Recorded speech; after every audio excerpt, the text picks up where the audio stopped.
जब कभी भी हमें फिल्म और टेलीविजन वगैरह में हाई प्लानिंग के जरिए कैदियों को जेल से भागते हुए दिखाया जाता है तो हम उसे देखकर बिल्कुल हैरान रह जाते हैं। लेकिन दोस्तों, हम आपको बता दें, कुछ कैदी ऐसे भी हैं जिनके भागने के तरीकों के सामने अच्छी अच्छी फिल्मों की कहानियां भी फेल है। और आज हम आपको कुछ ऐसे ही शातिर कैदियों से मिलवाने वाले हैं जिनके बारे में जानकर आप पूरी तरह से हिल जाओगे, क्योंकि ये कुछ ऐसे लोग हैं जिनके दिमाग का वाकई में कोई जवाब नहीं है। तो दोस्तों, देर किस बात की है, चलिए शुरू करते हैं आज की रोमांचक वीडियो। हाँ, वीडियो को लास्ट तक जरूर देखिएगा, क्योंकि लास्ट में आप एक ऐसे कैदी के बारे में जानेंगे जिसने 4 बार अलग अलग तरीकों से जेल से बाहर निकलने में सफलता हासिल की। अल्काट्राज़ एक ऐसी जेल जो अपने सख्त कानून और पाबंदी के लिए जानी जाती थी, क्योंकि इस जगह से बाहर निकल पाना मुजरिमों की बस की बात नहीं थी। जिसकी सबसे बड़ी वजह ये थी कि ये जेल कोई ऐसी वैसी जगह पर नहीं बनी थी, बल्कि सैन फ्रांसिस्को कैलिफोर्निया में मौजूद एक आइलैंड पर बनी थी। जिस वजह से अगर कोई कैदी जेल तोड़कर बाहर निकल भी जाता है तो भी उसकी मुश्किलें खत्म नहीं होने वाली, क्योंकि उसकी अगली मुश्किल पानी को पार करके बाहर निकलना है, और इसी बीच कैदी को पकड़ लिया जाता है।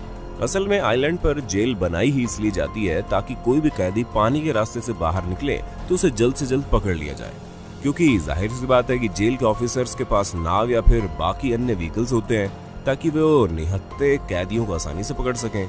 और इसी कारण ये जेल बहुत ही ज्यादा प्रसिद्ध भी है, जिसे कोई भी कैदी तोड़कर भाग नहीं सकता। लेकिन वो कहते हैं ना, कभी कभी कुछ चीजें ऐसी भी होती है जिसकी कभी किसी ने उम्मीद भी न की हो। जी हाँ, क्योंकि एक कैदी ऐसा था जो उस काम को कर सकता था, और वो कोई और नहीं बल्कि फ्रैंक मोरिस था, जो अमेरिका का बहुत मशहूर क्रिमिनल था। और ये कुछ ऐसे 2% लोगों में से था जिनका दिमाग कुछ ज्यादा ही चलता है, और इसी कारण इन्होंने इस बेहद खतरनाक जेल से बाहर निकलने का फैसला किया, जिसमें इन्होंने अपने 2 साथी कैदियों को भी शामिल किया। और वो दोनों ही भाई थे, जिनका नाम जॉन एंजेलिन और क्लैरेंस एंजेलिन था। और उन लोगों ने धीरे धीरे प्लान बनाना शुरू किया। हालांकि प्लान का मास्टरमाइंड फ्रैंक मोरिस ही था, क्योंकि उसके अलावा कोई और शख्स हो ही नहीं सकता जो इस बेहद ही कड़ी निगरानी वाली जेल से भाग निकले।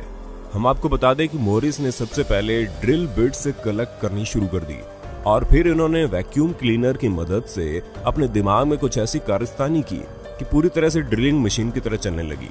हालांकि ये उतनी ज्यादा इफेक्टिव नहीं थी, लेकिन काम चलाऊ तो थी। और इस तरह की कोई भी चीज जेल के अंदर बनाना वाकई काबिले तारीफ है। लेकिन मोरिस ने ये काम कर दिखाया, और फिर उन्होंने जॉन और उनके भाई से कहा कि वो दोनों जितने भी हथियार संभव हो कलेक्ट कर ले, जिस चीज को करने में इन्हें पूरे 6 महीने लग गए। और वहीं दूसरी तरफ मोरिस हर रोज दीवार पर छेद करना शुरू कर देते थे। लेकिन यहाँ पर सबसे बड़ी दिक्कत ये थी कि दीवार पर छेद करते समय बहुत ही ज्यादा आवाज होती थी, जिस चीज से बचने के लिए उन्होंने छेद करने का ऐसा समय चुना जिस वक्त जेल में मौजूद सभी लोग दूसरे कामों में व्यस्त होते हैं। और अंत आते आते उन्होंने दीवार में छेद करना शुरू कर दिया। लेकिन इन्होंने देखा कि दीवार टूटना शुरू हो गई है, और वहां के गार्ड्स को इन पर शक न हो, इस वजह से इन्होंने सीमेंट लगाकर दीवार को चिपकाना शुरू कर दिया।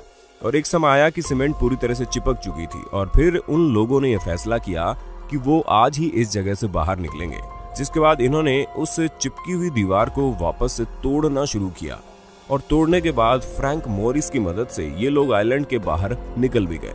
लेकिन अभी तक इस बात का पता नहीं चला कि ये तीनों जेल से भागने के बाद आखिर गए तो गए कहां, क्योंकि बहुत से लोगों का मानना है कि उन्होंने जॉन और उनके भाई को भेस बदल के दूसरी जगह पर रहते हुए देखा है। लेकिन अगर वो लोग जिंदा है तो फ्रैंक मोरिस कहां है, ये सवाल सभी के मन में लगातार आ रहा है।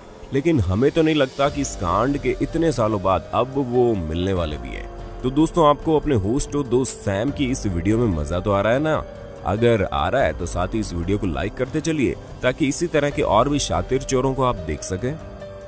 दोस्तों, आप लोगों ने 3 लोगों को पूरी तरह से प्लान करके भागने के इंसिडेंट को तो देख लिया, लेकिन अब हम आपको जिस रशियन मैन की कहानी सुनाने जा रहे हैं उसका तरीका थोड़ा हटके था।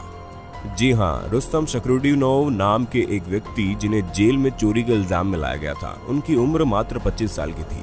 लेकिन इनका दिमाग और शरीर दोनों एक दूसरे से मेल नहीं खाते थे, क्योंकि जहां ये बिल्कुल लीन बॉडी के फ्लेक्सिबल इंसान थे, वह इनका दिमाग इनकी उम्र से भी ज्यादा तेज था। और इसी कारण दोनों के कॉम्बिनेशन से इन्होंने जेल से बाहर निकलने की एक ऐसी तरकीब निकाली जिसके बारे में नॉर्मल इंसान नहीं सोच सकता। अब आप खुद ही सोचिए, कोई अपने सेल के फूड डिलीवरी कॉलम से कैसे निकल सकता है, क्योंकि उसे तो सिर्फ खाना देने के लिए बनाया जाता है। लेकिन अब शायद ही किसी को यह अंदाजा हुआ कि इस तरह के क्रिमिनल इस दुनिया में मौजूद हो सकते हैं जो इतनी छोटी सी जगह से खुद को निकाल लें। हालांकि इनके इस काम में सिर्फ एक ही चीज अड़चन बन रही थी, वो थे इनके कपड़े, जिसे इन्होंने पूरी तरह से उतार दिया और सिर्फ अंडरवियर में इस छोटे से होल से बाहर निकल गए। और जैसे ही बाहर निकले वैसे ही इन्होंने अपने सारे कपड़े पहनकर ऐसे बाहर की तरफ बिल्कुल स्टाइलिश वॉक में चलने लगे जैसे इन्होंने कुछ किया ही नहीं हो।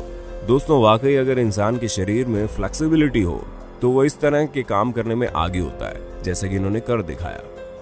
अब आपने खाना देने के लिए बनाए गए होल से बाहर निकलने का तरीका तो देख लिया, तो फिर आप ये भी जान लीजिए कि उस तरह बाहर निकलने का सिर्फ एक ही रास्ता नहीं है, आपको बहुत ही पतला और फ्लेक्सिबल होना पड़ेगा।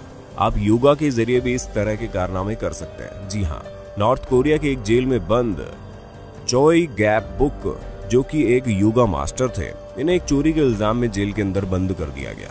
लेकिन ये अपने काम में इतने ज्यादा माहिर थे कि ये भी खाना देने वाले स्क्वायर होल से बाहर निकलने में सफल हो गए, जिसकी सबसे बड़ी वजह दो चीज थी। पहली बात तो इन्होंने अपने शरीर में खूब सारा तेल लगा लिया था ताकि ये उस होल से निकल सके, और पहले से ही इन्हें योगा के जरिए शरीर को मोड़ लेने की टेक्निक पता थी। और इन दोनों ही चीजों ने एक साथ काम किया, जिसके बाद ये जेल से भाग निकले। लेकिन वहां से भागने के 6 दिन बाद इन्हें वापस पकड़ भी लिया गया। पर दोस्तों, कुछ भी कहिए, इन्होंने जेल से भागने का यह तरीका बड़ा ही अच्छा आजमाया था। अगर आप वेब सीरीज के फैन हैं तब तो आपको चापो के बारे में पता ही होगा, क्योंकि इस क्रिमिनल के ऊपर वेब सीरीज भी बनाई जा चुकी है, जिसकी सबसे बड़ी वजह इनका जेल से भागने का तरीका है। अब जैसे कि आप जुलाई 2015 की ही बात ले लो, क्योंकि जब मैक्सिको की एक जेल में ये बंद थे तब हर रोज बाथरूम में काफी समय लगाते थे, जहां ये गाना भी गाते थे। लेकिन जाहिर सी बात है कि ये गाना गाने के लिए तो बाथरूम में इतना समय नहीं लगाते होंगे, पर किसी ने इस बात पर ध्यान नहीं दिया। और एक दिन जब इन्हें बाथरूम में काफी समय लग रहा था तो उसके बाद जेल के कर्मचारियों ने बाथरूम में जाकर ये देखा तो ये आखिर गए कहाँ। लेकिन चापो उस जगह पर नहीं थे। हाँ, वहां पर एक सुरंग जरूर मौजूद थी जो 33 फीट गहरी थी, और जब सुरंग से होकर जाया जाएगा तो वो डायरेक्ट आपको एक टनल पर ले जाएगी, जिस टनल के बाद का रास्ता खुला हुआ है। और इसी रास्ते से चापो भाग निकला, जिसके बाद उनका नामो निशान नहीं मिला। और तो और ये पहली बार नहीं था जब इन्होंने इस तरह के जेल से भागने की कोशिश की है। ये कई बार ऐसे कारनामे कर चुके हैं और इसी वजह से काफी फेमस भी हो गए। अब आप जानिए एक ऐसे शातिर कैदी के बारे में जिसे शायद ही कभी कोई पकड़ भी पाएगा, क्योंकि ये हर बार जेल से भागने में कामयाब हुए हैं। इस तेज दिमाग कैदी का नाम योशे शिरातोरी है, जो जापान में रहता था। हम आपको बता दें, सबसे पहले इन्हें मर्डर और रॉबरी के केस में ओमोरी जेल में लाया गया, जहां से बहुत आसानी से ताला तोड़कर भाग निकले। अब तो आप समझ ही गए होंगे कि इन्होंने फिल्मों में दिखाए जाने वाले टेक्निक से ही ताला तोड़ा होगा, और ये सब इनके लिए कोई बड़ी बात नहीं है। ये इसी तरह ताला तोड़कर चोरी किया करते थे। जिसके बाद जब इन्हें दोबारा पकड़ा गया तो इन्हें अकीता जेल में ले जाया गया, जहां पर ये हर रोज जेल की दीवार के ऊपर चढ़कर वहां से भाग निकलने की कोशिश करते थे। और एक दिन मौका पाते ही इन्हें सही रास्ता मिल गया और ये वहां से रफू चक्कर हो गए। फिर इन्हें जब पकड़ा गया तो सबने ये सोचा कि अब इन्हें थोड़ी कड़ी जेल में रखा जाए, जिसके बाद इन्हें अबाशिरी जेल में डाला गया। उस जेल में बहुत छोटी सी सुरंग थी जिसके जरिए इन्हें खाना दिया जाता था, और बाकी सारी जगह बंद थी। आप यकीन नहीं मानेंगे, उस छोटी सी जगह से भी ये बाहर निकल गए, जिसके लिए इन्होंने अपना हाथ तक डिसलोकेट कर दिया। अब आप समझ सकते हैं कि कितने शातिर इंसान थे।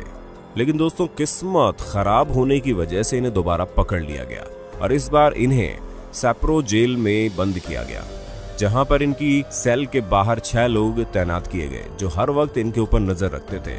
लेकिन ये जनाब उन सभी के 10 हाथ आगे थे, क्योंकि वहां पर इनके सेल की तो पूरी पाबंदी रखी गई थी, लेकिन जमीन बहुत कमजोर थी, जिस वजह से जैसे ये मौका पाते जमीन खोदना शुरू कर देते।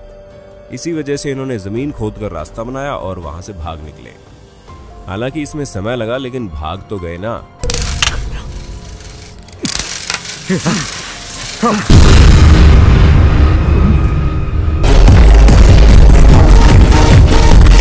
अब दोस्तों, आप हमें कमेंट करके बताना मत भूलिएगा कि आपको जेल से भागने का सबसे बेहतरीन तरीका किसका लगा। और ऐसे इंटरेस्टिंग वीडियो लगातार देखने के लिए हमारे चैनल को लाइक, शेयर, सब्सक्राइब जरूर कर देना। धन्यवाद।